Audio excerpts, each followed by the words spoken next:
I was diagnosed with diabetes 25 years ago. My kidneys were affected from it.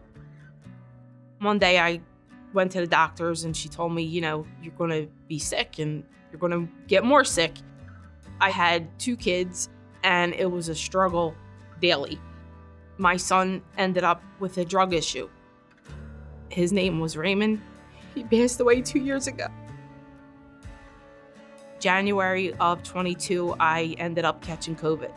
I was in the hospital for 3 months, and then from there is when I found out that I had stage 4 kidney disease. And within a year, I was at end-stage renal disease, which is the last step before dialysis and needing a transplant. My grandkids, if I wanted to spend time with them, I would have to sit down and spend time with them. I wanted to go take them to a park or anything. I ended up almost dying a couple times. They called my daughter and said I wasn't going to make it. My daughter turned around to me and said, "Mom, you're all I have. Please don't leave me."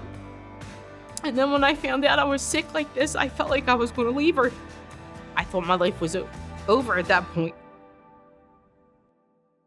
So the waiting list, it's complicated, it's complex, it's hard to understand.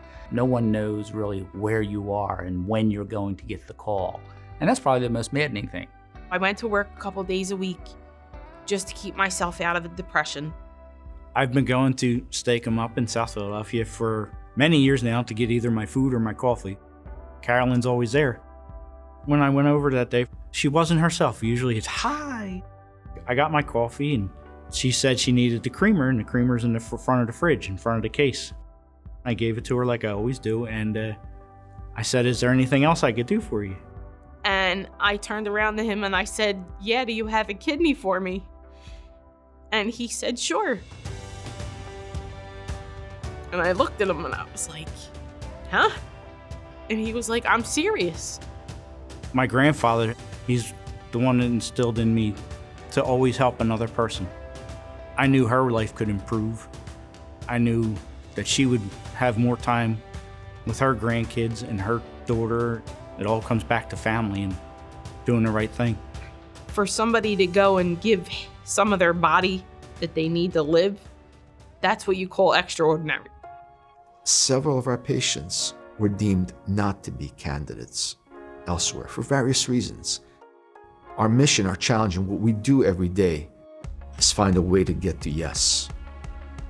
Getting an organ is the greatest gift. It is your return to life.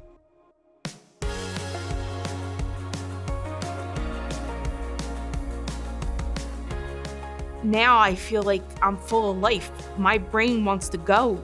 My body's still a little weak, but my brain wants to go, and I just can't wait to take off.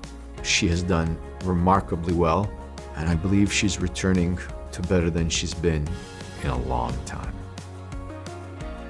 The doctors, the nurses, from the coordinators to everyone over at Temple, they just made me feel okay as much as I could have. The Temple doctors were great. I honestly never had that kind of experience at a hospital before. And we are not afraid of challenges. We don't see patients as physiologically or medically complicated. We see everyone as an opportunity. Temple makes magic happen. I would recommend Temple to anybody because I just think they're phenomenal.